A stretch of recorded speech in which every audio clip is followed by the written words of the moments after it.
Welcome to the PDB Situation Report. I'm Mike Baker, your eyes and ears on the world stage. All right, let's get briefed. We'll start today's show in Ukraine, where the military has unveiled two new domestically produced weapons. One is a drone missile that saw successful deployment earlier this week, and the other, a new ballistic missile. Well, it's just completed a successful test firing. We'll dive into the details with intelligence analyst and weapons expert Ryan McBeth. Later, Israel launches its largest operation in the West Bank since the brutal attacks on 7 October that started this now almost year-long conflict.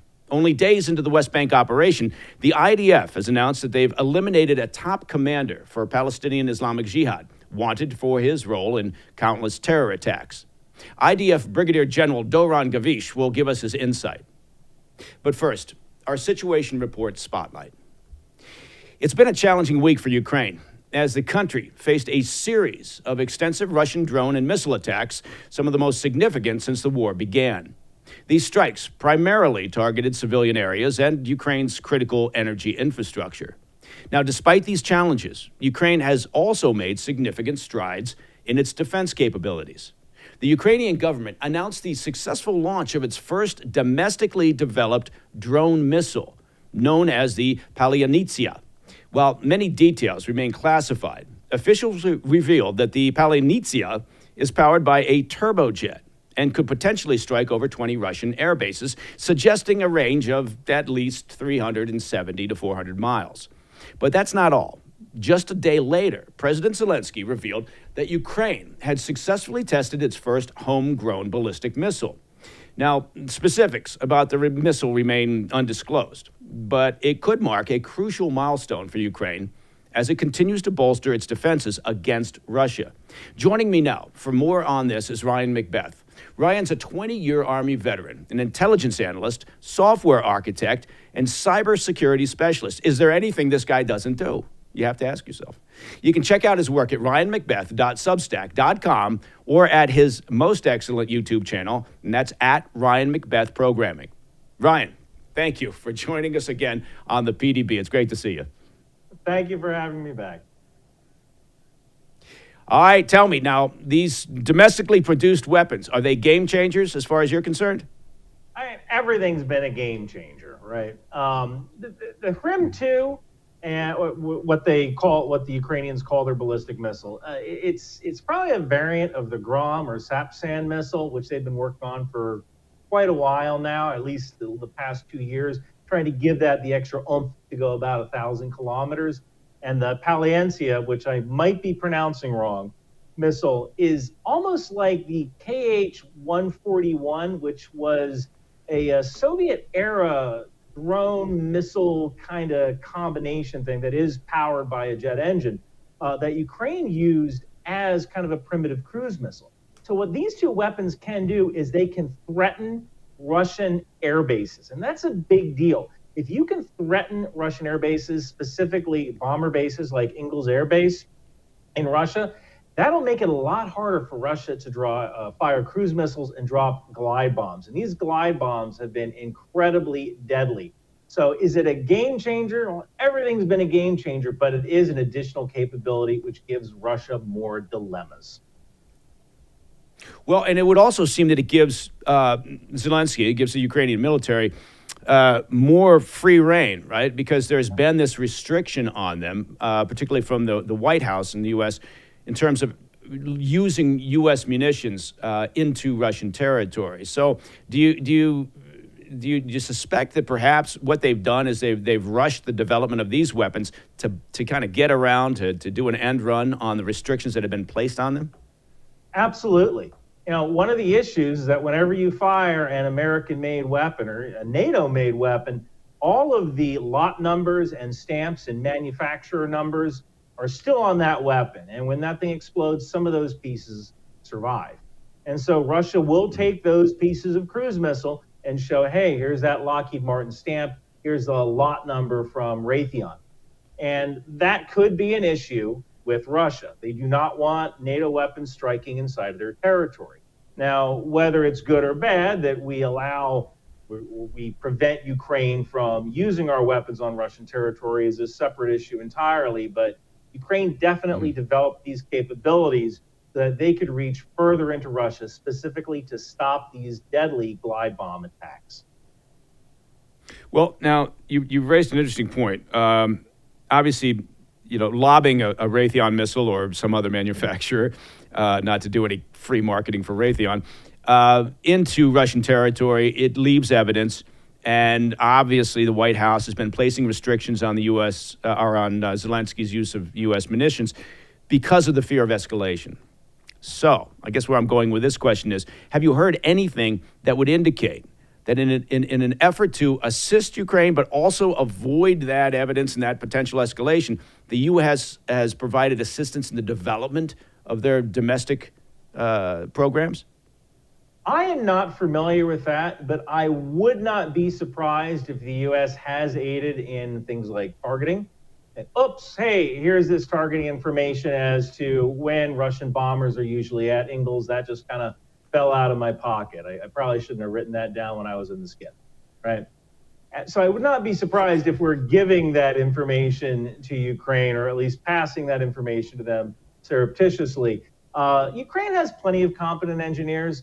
And in the big scheme of things, developing a ballistic missile really isn't that hard, or developing some kind of drone, jet-powered drone. It's not really that hard. Yeah. I've done it. I've done it myself. There have been times when I've been bored, and I'll get the kids gathered around, and we'll develop our own ballistic missile. So you're right to that point. I'm sorry. I might have interrupted you. No, that's perfectly okay. The technology is there. One of the issues is that I believe there is an arms control treaty, which for the longest time prevented ballistic missiles from going more than, I think it was about 310 miles or so, or 500 some kilometers. And of course, that's out the window with Ukraine. They need to be able to strike these Russian airfields where the glide bombs are coming from and pounding places like Kherson. Mm-hmm. To what degree have you heard anything about redeployment of resources on the Russian side, right? I mean, obviously, they've got to be concerned about an extended range capability on the part of the Ukrainians. So have you heard any intel or otherwise about the Russian military redeploying or moving particularly their air assets? I have not heard anything about Russia moving their air assets. However, one additional capability that they have created fairly recently was they've allowed MiG-31s, which are traditionally interceptors. They've created a way for it to carry Iskander ballistic missiles, which is kind of unique because these planes can take off far away. Like we're talking about in Western Russia or in the middle of Russia, Western Russia, Eastern Russia, or in the middle of Russia, and then launch these Iskander ballistic missiles from a fighter platform, which is very, very uncommon, and that is totally out of range of anything that Ukraine can do. Mm-hmm. I mean, it shouldn't be a surprise. We talk about the domestic capabilities of the Ukrainians. I mean, look, they had a long history, during the old days of cooperation and working with the Soviet Union. They didn't have any choice. And so they do have a well-developed, track record of working in the military hardware business. But both of these, the drone missile, as they refer to it, and the ballistic missile, does it lighten the load? Does it lessen the requirement for Patriot missile systems, for other outside providers coming in, or are they still in relatively desperate need of that outside support? They're in desperate need. And the fact is that Ukraine can, I don't want to say win, but Ukraine can certainly lose less. There's no win in this war. There is lose and lose less. And the race is on to find out who loses less. Ukraine can certainly lose less if they have Western help. They don't have the manufacturing capabilities to fight against Russia without Western help. But it is an additional resource that allows them to use Western weapons on occupied areas while saving Ukrainian weapons for attacking targets inside Russia. So like I said, this is more like an additional capability rather than a game changer type weapon, but they still need the West's help. Okay. We could go off in a different direction. I was going to ask you a question, then I thought to myself that might be a little bit too political. I was looking forward to the November election, right? Yeah, I'm gonna throw this at you. in talking to all the various people that you deal with, all the experts, the contacts, the sources that you've got, and again, this is kind of taking a right turn here from what we've been talking about. Have you heard to what degree Zelensky and his leadership are worried about the potential for a Trump administration and what that could mean in terms of U.S. support? I have not heard any specific worrying from the top. There are some people who, I don't want to say don't know how politics works, but there are some people who are genuinely fearful that if President Trump enters office, weapons might be cut off.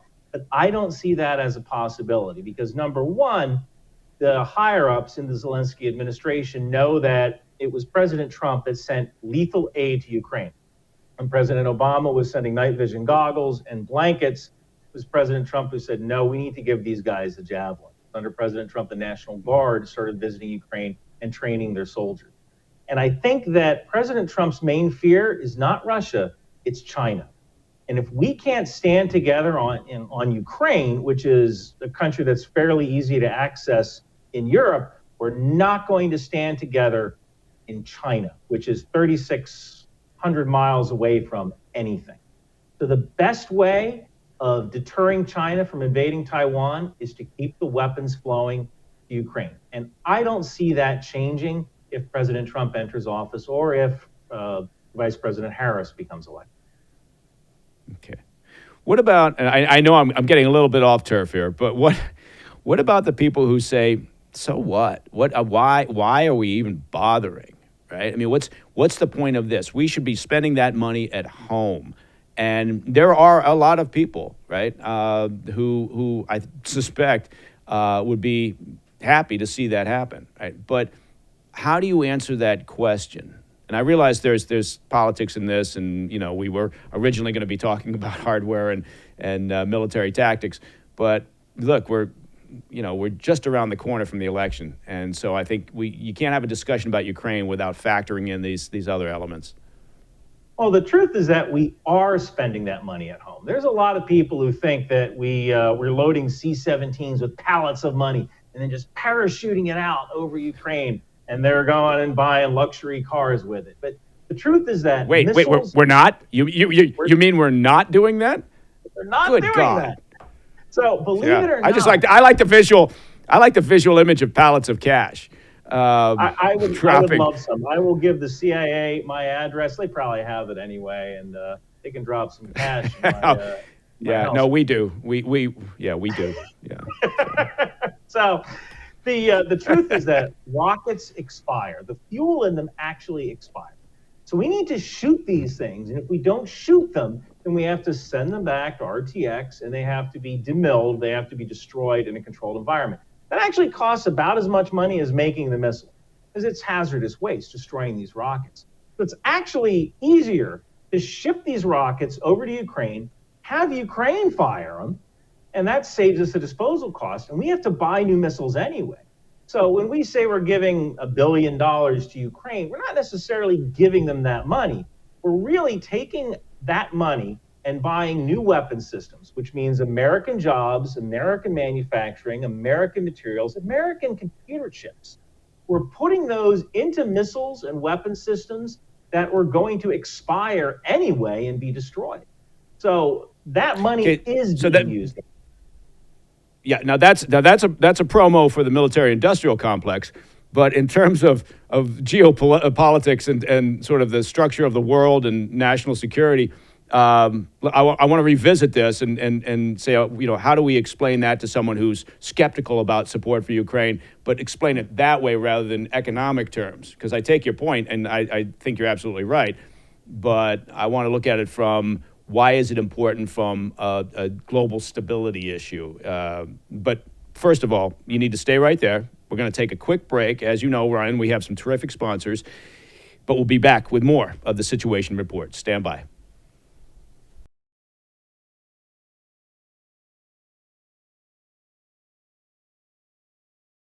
Hey, if you're tired of the same old coffee from those mega corporations pushing their woke agendas, and frankly, who isn't tired of that? Listen up. It's time to take a stand and support a brand that truly embodies American values. And of course, you know, I'm talking about Blackout Coffee. Look, they stand with hardworking Americans who believe in family, faith, and freedom. They roast some of the most incredible coffee you'll ever taste using only premium grade beans roasted and shipped to you, get this, within 48 hours, right? The beans are in the roaster in 48 hours. They're on the road. They're in a package. They land on your porch. You put them in your mug. Bob's your uncle. For the cold brew fans, Blackout Coffee is now also excited to announce the launch of their 2 new ready-to-drink cold brew coffee latte options. And that's not easy to say. Don't settle for less. Make the switch to Blackout Coffee. I'm telling you, you won't regret it. Head over to blackoutcoffee.com/PDB. Use the code PDB for 20% off your first order. That's blackoutcoffee.com/PDB, and the code is, not surprisingly, PDB. Join the movement and taste the difference. Remember, with every sip, you're supporting a brand that stands for America. As we say around here, be awake, not woke.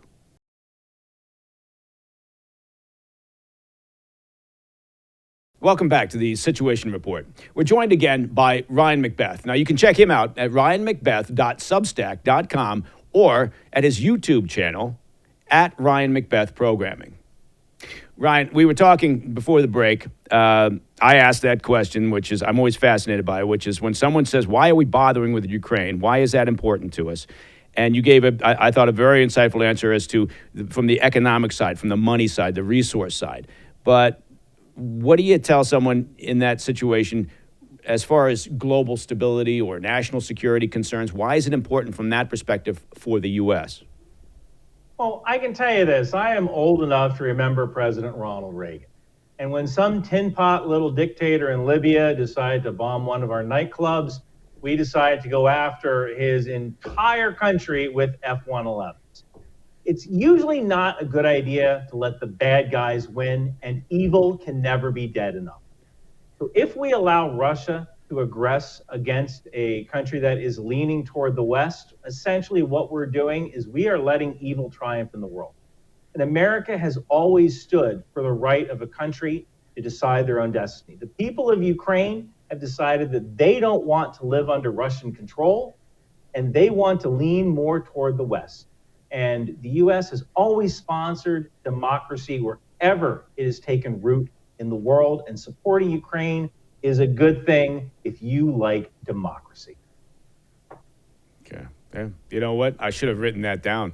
It's a lot more eloquent than I could say. Okay, let's put ourselves back on the battlefield. Okay. Talk to me about the Ukrainian military's incursion into Kursk.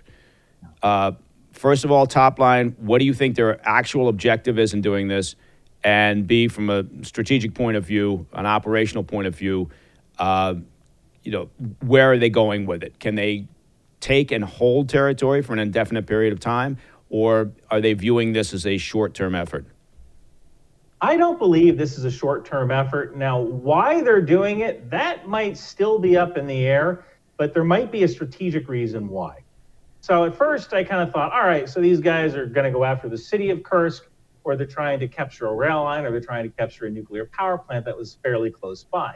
But that never really materialized. And I think what they're trying to do is they're trying to force the death or capture of conscripts. Now, for the longest time, there's kind of been this unwritten rule in Russia, mainly from the upper middle class in Moscow and in St. Petersburg. We've said to Putin, do whatever the heck you want, but don't you dare touch our kids. And conscription touches kids. If you recall, back during September of 2022, Russia had a general mobilization, some general conscription. And you notice they ended that really quick. They relied on Wagner. They relied on emptying prisons. They started paying more and more money to people in the eastern half of Russia who are very poor to join the army as kontraktniki, as volunteers. And they were fine with that. But by capturing these conscripts, one thing it might show is a weakness in the Russian military, that they might not have as many troops as the West would like to think they have. So Russia might have to undergo a general mobilization. And that could see the downfall of Russia or at least the downfall of Putin, because people don't want Russia to touch their kids. It might be a lot harder to get out of conscription. So I believe the Ukrainian objective was to force a general mobilization or capture as many conscripts as possible. So that way, Russia would have to face the consequences of putting untrained conscripts close to the border. Yeah. Well, we've seen some reporting that indicates that, just recently, in the past week or so, that they've moved the Russian military has moved some 30,000 troops. They've redeployed to have to deal with this situation in Kursk. And yeah, I take your point. There's been a lot of pushback internally, I think, within the Kremlin and from the business side, from the oligarchs in particular, about the idea of a general mobilization. And if you think that, go back to, the Afghanistan occupation days with the old Soviet Union and the impact that eventually the families, the mothers had on the general mood and morale and direction of that war. So, it's possible. Do you think there's also a possibility here that what Zelensky's thinking or what his military is thinking is that, look, let's take and hold some territory. Let's round up as many, POWs as we can. And that gives us leverage for a negotiated settlement? It certainly could. This will end in a negotiated settlement. Nobody is going to drive to Moscow unless Putin is overthrown and someone else is installed who wants peace, which I don't really see that happening. And no one's going to drive to Moscow and there's going to be a surrender on a battleship like in World War II. That's not going to happen. And no one's going to be able to drive to Kyiv and there's going to be a surrender in Kyiv. There will be a negotiated settlement. The question is, do you do it from a position of strength or do you do it from a position of weakness? And it's certainly possible that Ukraine could have taken this territory because the idea of having Russian territory in Ukrainian hands, that's the non-starter for any kind of negotiation. So they will have to give back some territory in order to get Kursk back. Yeah, and I think that there's a concern that the way this all wraps up is that the territorial lines look very similar to prior to this invasion by Putin. And you end up 3 years on and people say, what was that all about? Because Russia still has Crimea. They still have, occupying parts of eastern Ukraine.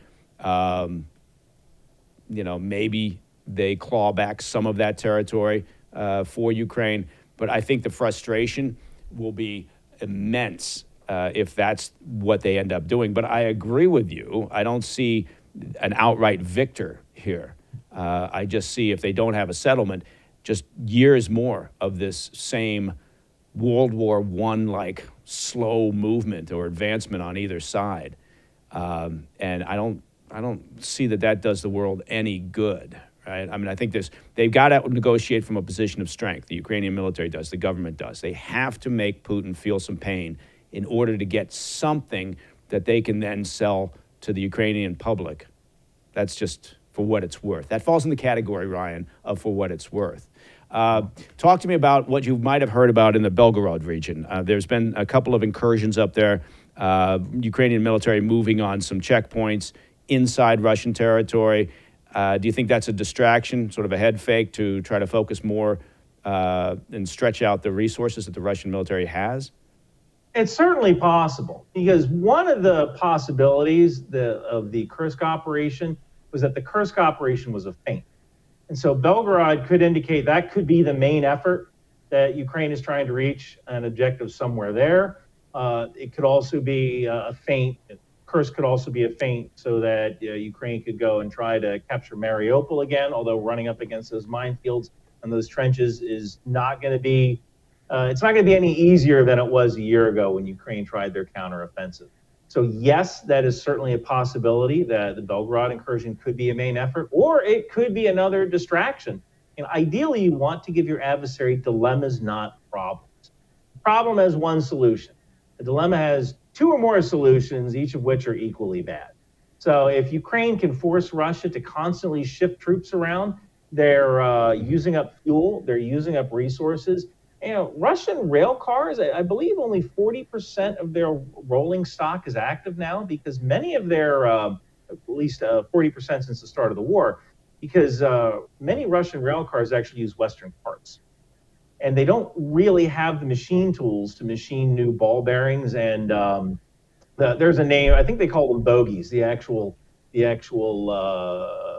wheels that the trains run on. Mm-hmm. They don't have the machine tools to do that and make replacement parts for stuff in their oil fields and for creating defensive equipment. Russia doesn't really have a machine tools industry, and many of their machine tools were purchased from Germany and from the Netherlands or Denmark, where they make a lot of good machine tools. So this could be an effort to force Russia to start moving around its troops by rail, which increases wear and tear on the rail network, which makes it a lot harder for Russia to supply troops anywhere. Right.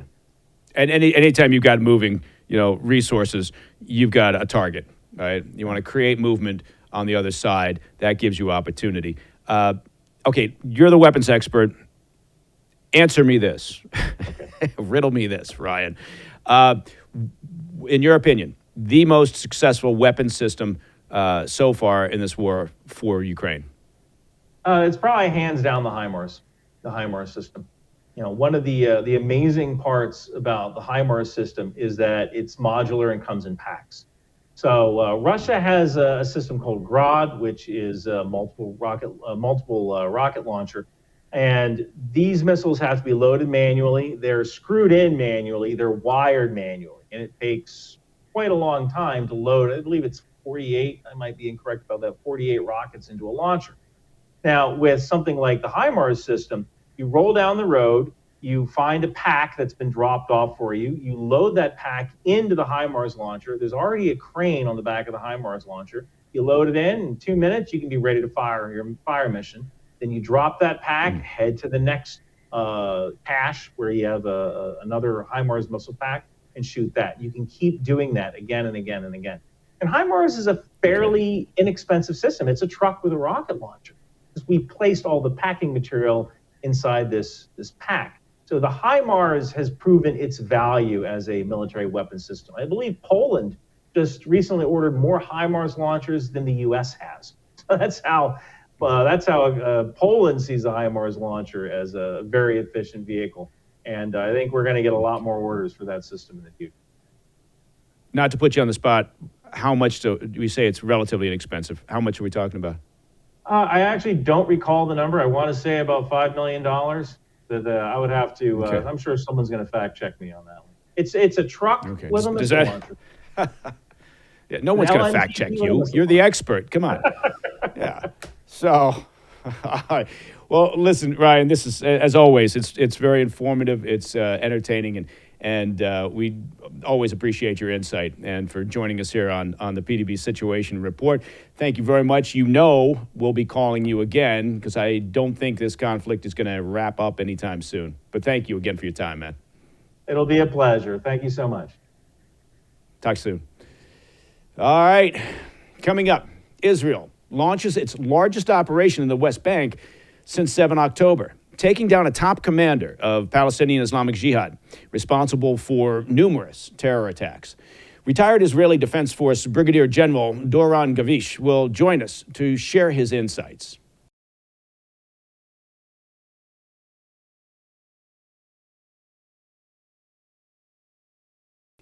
Every day we hear more about surveillance and how our right to privacy is being infringed upon, and it's absolutely true. It feels like, we're living in a world where nothing is truly private anymore. You know that feeling? Most of us, frankly, for the sake of convenience, every day we hand over our personal information without a second thought. We're signing up for services, we're shopping online or using social media, and you're using social media. But this convenience comes at a cost. It's time for us to take a stand and to fight back for our right to privacy. Now, one tool that's been essential for me in this fight is the all-in-one privacy app, and that would be MySudo, M-Y-S-U-D-O, MySudo. It's an app that lets you create multiple digital identities with separate phone numbers and emails so you can keep your personal information private. Look, in this age of constant surveillance, having MySudo is crucial. Now, for my listeners, I've got a special deal. Go to mysudo.com/Mike Baker and use the code Mike Baker to get 30 days free on a Sudo Pro yearly subscription. Take back your privacy with MySudo. Trust me, it is definitely worth it.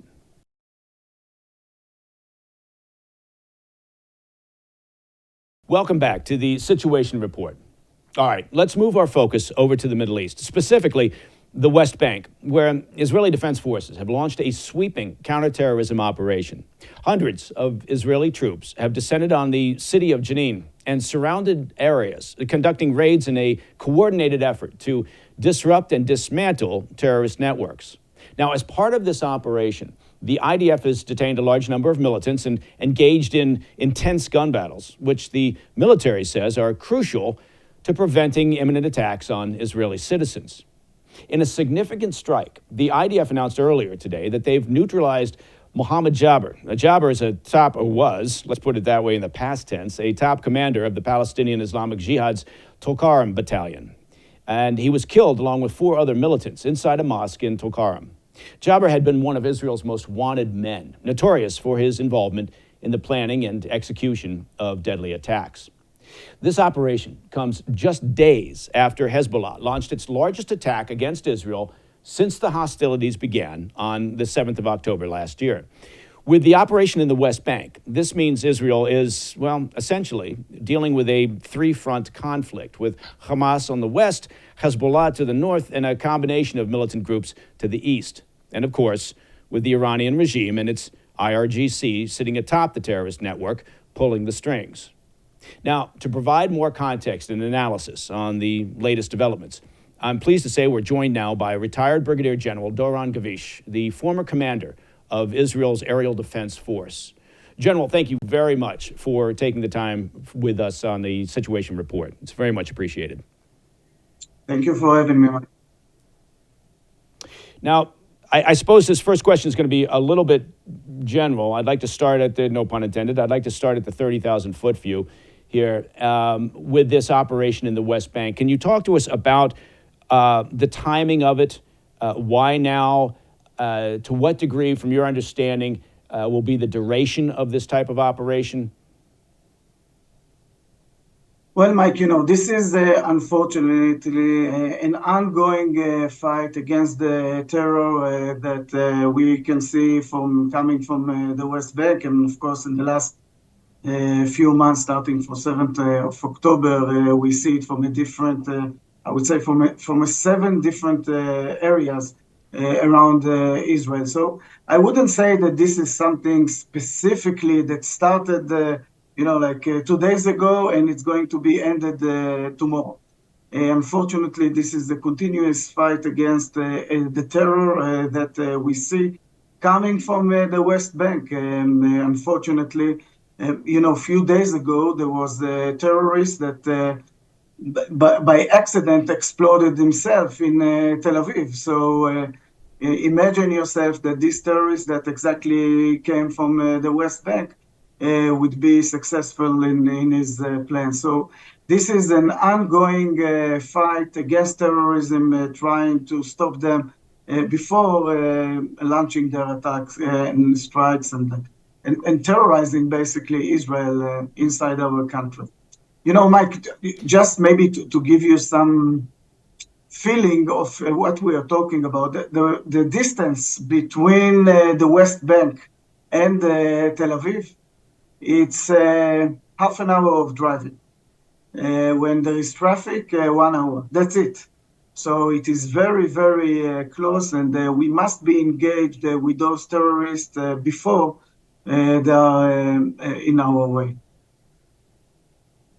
Are you concerned about, and maybe I'm using the wrong terminology, but are you concerned about opening up another phase of conflict at this point when you're obviously still dealing with Gaza, you're still dealing with the situation with Hezbollah to the north, and now to the east, over here in the West Bank? Does that concern you in terms of available resources for carrying on this fight? Well, no doubts, Mike, with your background, you know that it is quite challenging when you have to fight against everyone, against you, around you in a way. But unfortunately, it's not that we are choosing to do it because we believe that this is the right time and we were waiting. Unfortunately, the circumstances are there and we have to react to them. and I'm sure that you've talked about it on your show, but today Israel is in a very challenging situation because we have the fight in Gaza, and then with the Hezbollah in the north in Lebanon, and we see projectiles which are coming from Syria, others are coming from Iraq. We saw 300 of them coming from Iran on the night between the 13th and 14th of April. Of course, Iran is unfortunately, the basic of everything that we see here, everything starts and ends in Iran, and this is really the destabilizer of our region. And if I would continue what I've just mentioned before, we also saw the Houthis coming from the east, also southeast, sorry, and the West Bank. So 7 different areas that we need to operate in. You're right that you, as the military, you would prefer to focus. This is one of the reasons that Israel is now trying to get to the point that we would finish in a way, at least in some point, in some extent, what is being done in the Gaza Strip in order to first bringing back the hostages, but also to allow ourselves to deal with other areas. Mm-hmm. In the West Bank, General, what group is for our viewers? What group is the primary threat at this point? Is it Hamas? Is it Islamic Jihad? Is it a mix of elements that you're dealing with in the West Bank? It's mixed of elements, as you just said, but it's mainly the Hamas, which is challenging. The Hamas is trying to root himself in the West Bank, same as it did in the Gaza Strip. We have to remember that the Hamas, they are there from 2006, 2007, before we had the Palestinian Authority that were leading the Gaza Strip, and of course we all know what happened with the Gaza Strip. I always, when I think about it, I always, when I talk with my friend around the world, I said, when I go back to disembarkment of 2007, I remember I was very optimistic. I said, here we go. We have now a real opportunity that the Palestinian Authority and the Palestinians, the Gaza Strips is there, and here we go. Singapore would be rising out of the Gaza Strip. And unfortunately, we found ourselves with Hamastan, not exactly Singapore. So this is the main concern also for the West Bank. Because if the Hamas would take over the West Bank, then it would be super challenging for Israel. So Islamic Jihad is also very strong on the West Bank. They are even more, I would say, vicious than the Hamas, but all of them, unfortunately, are very cruel enemies, and we have to deal with them. When you're talking about Hamas, obviously in Gaza, they're the ruling party, right? They run the show. It's their turf. In the West Bank, to what degree do you assess that Hamas, is at odds with the Palestinian Authority? That they, is there coordination? Are they operating at odds with what the Palestinian Authority would prefer to see happening? Talk to us about that if you could. I think that we have to clarify that also for the Palestinian Authority, the Hamas, it is the first opposition. And again, if we go back to what happened in 2007 and then in 2009 in the West, in the Gaza Strip, we have to remember that once the Hamas took over, they killed tens of Palestinians officials, in a very brutally way. So the Hamas is not only an opposition, it is really someone who is very cruel, even toward the Palestinians themselves. So from the Palestinian Authority point of view, they see the Hamas as a challenge. They would prefer the Hamas not to be there, and they would do everything they can also to diminish the presence of the Hamas. But unfortunately, the Palestinian Authority is not strong enough, and this is why Israel is, we have to take care of ourselves and sometimes to be in the initiative. Okay, I realize this question that I'm about to ask you is probably it falls in the category of almost impossible to explain. But to what degree does Hamas maintain the support? I don't mean through threats or intimidation, but to what degree do they have the support of the Palestinian people, whether it's in Gaza or the West Bank? It is very interesting question, Mike, because 2 days ago there were some intelligence that was gathering in the Gaza Strip showed that the Hamas was basically twisting all the poles. And there is a pause that were done by non-Palestinian, let's say, agency that we all were looking at it. And what we saw from the intelligence is that the number that was the real number was that only 35% of the Palestinians are supporting the Hamas in the Gaza Strip, but they twisted the number to 70%.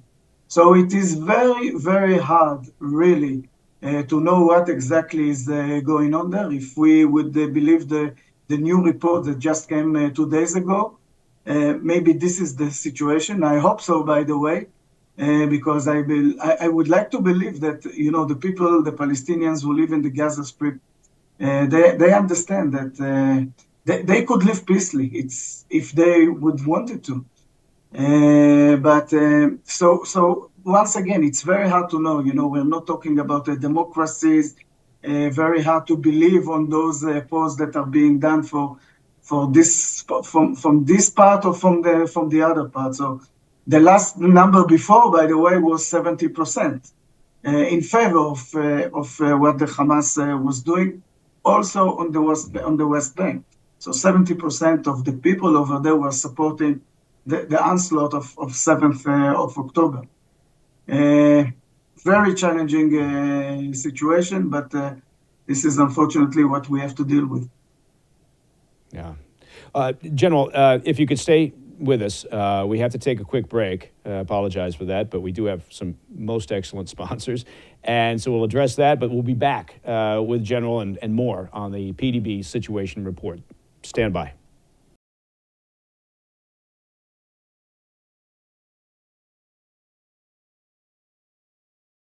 Hey, Mike Baker here. Now, I'm going to tell you something that might seem obvious. Bad news? Well, it's bad news, right? Bank of America clients just sold $7 billion in stocks. Now, that's the largest sell-off that we've seen since 2020.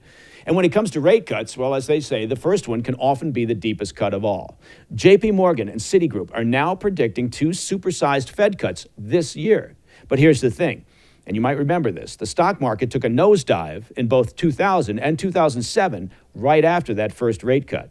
But I'm here to tell you there's a silver lining, literally. Back in 2007, while the market was tanking, gold prices soared over 200%. And silver, well, it shot up 300%. Right now, with all the uncertainty leading up to the U.S. election, and there's some uncertainty, gold is more than just a shiny metal. It's security. It's a core asset that you might want to consider holding on to. Call the proud Americans of the Patriot Gold Group today before it's too late. Mention PDB, and you'll always get best-in-class service from Patriots protecting Patriots. Patriot Gold Group has the no-fee-for-life IRA, where your IRA or 401k can be in physical gold and silver, and you may be eligible for the no-fee-for-life IRA on qualifying rollovers. Call 1-888-870-5457 for a free investor guide. Patriot Gold Group is Consumer Affairs' top-rated gold IRA dealer for 7 years in a row. That's a lot of years in a row. Call 1-888-870-5457. Hey, do you owe back taxes or have unfiled returns? Well, I hope not. But if you do, listen up.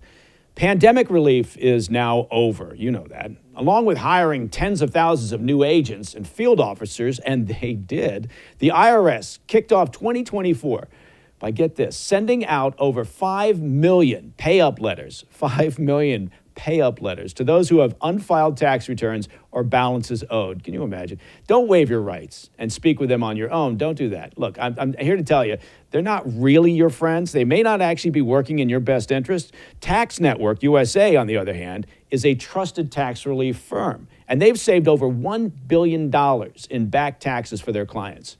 And they can help you secure the best deal possible. Now, look, whether you owe $10,000 or $10 million, wow, if you owe $10 million, how about that? They can help you. Whether it's business or personal taxes, even if you have the means to pay or you're on a fixed income, either one, they can help.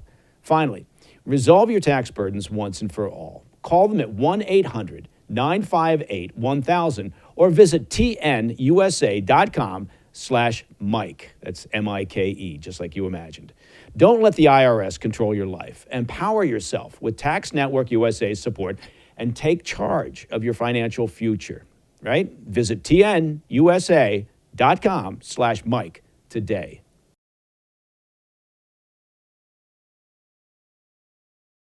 Welcome back to the Situation Report. I'm joined once again by retired Brigadier General Doron Gavish. General, we were talking about the West Bank and about the operation there that's kicked off. Can you talk briefly about the Iranian regime's influence and over the efforts to get, I mean, I don't know whether, this is going too far off topic, but the smuggling of weapons into the West Bank. I think it would be important for our viewers to understand, because I've talked about this in the past, how the Iranian regime sits over the top of all of this, right? And ultimately, the idea of having some lasting long-term peace in the region is a bit nonsensical as long as the Iranian regime and the IRGC in its current form remain in place with their stated objective of destroying Israel. But there has been a fairly long-term effort, it seems, by the Iranian regime to smuggle weapons into the West Bank. And I was hoping you could talk about that just a bit. Well, again, you're raising a very important and important point, Mike.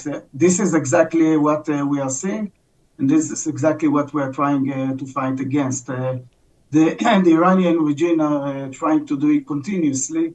And we saw it in the last months here or 2 years that those efforts are even graduating. They are trying to do it through their operatives in Syria and then in Lebanon. By the way, there was an Israeli strike about one of the leaders of this operation last week. So this is exactly what we are trying to do. We are trying to stop this smuggling while it is on its way. We are trying to fight against the operative which are organizing all this effort done by the Iranians. But it is there. This is part of, and once again, you said that you talked about it. This is part of their agenda. The Iranians are working through the proxies. We talked about the 7 different arenas, and Iran is in all of them. By the way, now they are also trying to influence Sudan and others in Africa. So the doctrine and the idea of smuggling and trying to boost the terrorism all around. This is something that is being done continuously, and of course, also to the West Bank. How would you assess? I'm going to switch topics just slightly here. How would you assess Israel's intelligence capabilities? And by this, I'm somewhat obliquely referring to recent operations where we've seen some very significant terminations of key personnel in various places. But could you give me a brief assessment from your perspective of Israeli intelligence capabilities? Well, Mike, we can't ignore the 7th of October. So this is unfortunately the starting point when we talk about when we are now, and unfortunately on the 7th of October, we failed, and we failed hard, and this was a strategic failure. So if we are for a moment putting this aside, and now we would talk about the intelligence that we see during this war, starting, let's say, from the 8th of October. By the way, a lot of it was gathered also before of it, but from the 8th of October, I think that the performance of the intelligence is quite impressive one. Of course, if we are looking at it from a military point of view, we also have to remember that we have a CENTCOM around us, very close cooperation with the CENTCOM forces, also intelligence, it's part of it. So if we're looking on some of the significant effort, I would mention two of them. One of them, the night of the 13th and 14th of April, that from intelligence point of view, we knew basically that it's going to come. We knew where it is coming from and where it is going to, and we knew to prepare ourselves. So it was based on a very sufficient and effective intelligence. And also this week, the beginning of this week in Lebanon, the Lebanese, the Hezbollah, sorry, they had, well, there are also Lebanese, the Hezbollah, they were planning to shoot a vast number of missiles toward Israel, missiles, UAVs, and rockets, and we managed to counter it basically 1 hour before it happened. This is also a very strong intelligence that was part of it. So, from the intelligence point of view, I think that we see some impressive data that is coming, and also in the tactic level, because and I can give you an example from the Air Force efforts, for example. Unfortunately, we have to fight also and to use our Air Force, although those are very dense areas, the Gaza Strip, the West Bank, and in order to avoid as much as you can collateral damage, you need a very, very accurate intelligence. And this is happening also on the tactic level. So it is coming from ground intelligence, it's coming from air intelligence, gathering intelligence from the air, HUMINT, SIGINT, and all those.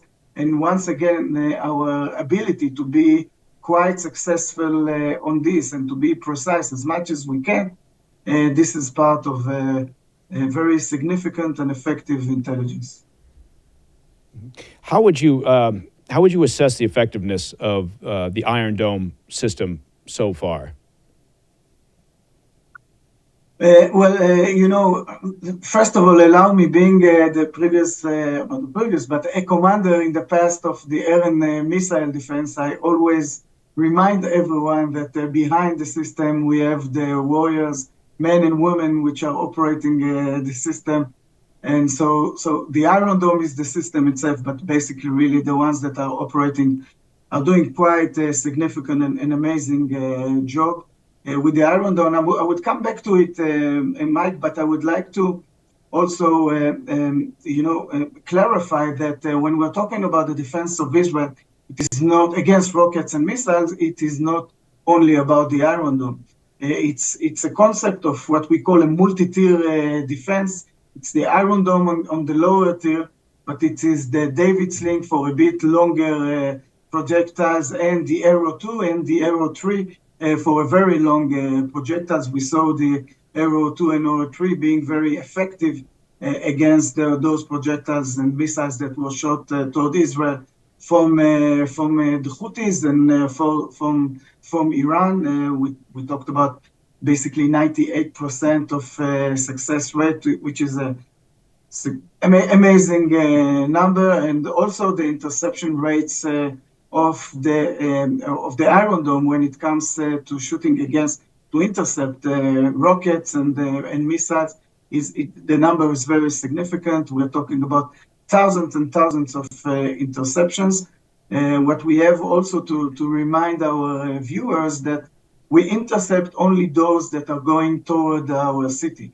If a rocket is going or projectile is going toward what is called an open area, then we let it go. This is our way not to fight the numbers. We fight only against the direct threats.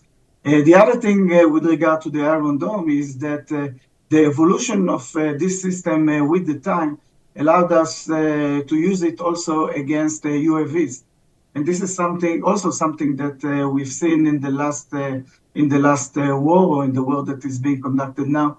Again, hundreds of interceptions. Although we also have to say that it is a challenging threat when it comes to the very short ranges, mainly in the northern part of Israel. Although there is a good success rate, but unfortunately the Hezbollah is still being able to penetrate with some of those projectiles, the UAVs. And for this, I would mention, I hope to be very short here, but that the doctrine is not only about the defense. The doctrine to fight rockets and missiles starts, it have four main pillars. One of them is the attack. You're doing as much as you can in order to prevent it to being shot toward you. The second one is alert. You want to provide the alert to the military and to the civilian in your area in order for them to guard themselves and to go to the shelters. The other one is the active defense that is being done by the Iron Dome, mainly fighters, together with our airplanes and chopper. And once again, the passive defense, meaning that people, if they go to the shelter, they would be safe. So all of those together bring us to a point that although there were some projectiles that fell into Israel, the number of casualties, although there are casualties and each one of them is the whole world, the number of casualties is low. Okay. Well, with the time that we've got remaining, I'm probably going to ask you a couple of questions that are also difficult to answer, kind of a soft science, but are you hearing anything related to the negotiations that are taking place, related to the situation in Gaza, that gives you hope that there may be some, in the near term, ability to get the hostages back? Well, I don't know if there is really someone other than those that are really dealing with the negotiation who knows what exactly is happening there. But on the high level, I could say that looking from the Israeli interest, Israel, when it comes to the Gaza Strip, Israel defined two main goals. One of them was to bring back the hostages, and the other one was, of course, with regard to the Hamas. So if we're looking to the hostages, there are still 107 hostages that are there. And unfortunately, time is not helping them. We saw the last hostage, his name is Farhan, a Bedouin from the south part of Israel, who came back, who was released, not released, it was taken by our soldiers 2 days ago. And you could see that he was in a bad shape, very, very thin. And unfortunately, the other hostage that was with him died basically because of the conditions there. So we don't have too much time in order to gain this goal, and this is a very important goal. You see that even personally, I'm going with this insignia that we are supporting the hostages. So this is the one goal. The other goal, we have to remember that out of the 24 battalions that the Hamas had, 22 of them were dismantled. And we could say that looking on the situation, Israel is basically on the control. There is still this part of the Philadelphia line, which is very important because this is basically the air supply of the Hamas, and Israel, of course, is very concerned with it. But in general, the Israeli interest is to close this area in the south in order, if we're going back to the beginning of our conversation, in order really to be able to vacuum itself to other arenas, because we didn't solve yet the situation in the northern part of Israel. We have to remember that 70,000 Israelis are still refugees in their own country. The northern part of Israel is closed, basically. Also to look toward the north part of Israel, and we remember that 70,000 Israelis, they're not there anymore. They are refugees in their home country. and this is something that Israel have to take care of. If we want to be optimistic, maybe what would start in the Gaza Strip would bring some diplomatic efforts that would be successful if also in the northern part of Israel. I'm not sure that this is my assessment, but we hope so. For sure, Israel would have to prepare itself to the northern arena, because we cannot stay with Hezbollah very close to our border. Yeah. General, I've got several more questions to throw in your direction, but we are unfortunately out of time. I do hope that you will be willing to maybe come back on the Situation Report at some point in the not too distant future, because it's been an absolute pleasure speaking with you. General Doron Gavish, we really appreciate your time and your expertise, and thank you very much for joining us here on the Situation Report. I hope to see you again soon. Thank you, Mike. And I really think that it is very important, show like yours allows to talk about the situation much more in depth than we see in other places. And the misconceptions that are toward what is happening here are very frustrating. So thank you for taking your time and looking at it in depth. I'll see you again soon. Thank you very much again, General. All right. I like the fact that the general used the word optimistic. I hope there's some optimism in that region, but it's hard sometimes to find it. That's all the time we have for the PDB Situation Report. If you have any questions or comments, please reach out at pdb@thefirsttv.com. Look, the entire PDB team always looks forward to digging into the mailbag, to read through your emails and your postcards and your telegrams. To listen to the podcast of the show ad-free, well, it's very simple. Become a premium member of the President's Daily Brief by visiting pdbpremium.com. I told you it was simple, right? And remember, new episodes of the PDB Situation Report, well, they air every Friday at 10 p.m. on the First TV. And, of course, on all podcast platforms and the juggernaut that is our YouTube channel. Please check that out. It's at President's Daily Brief.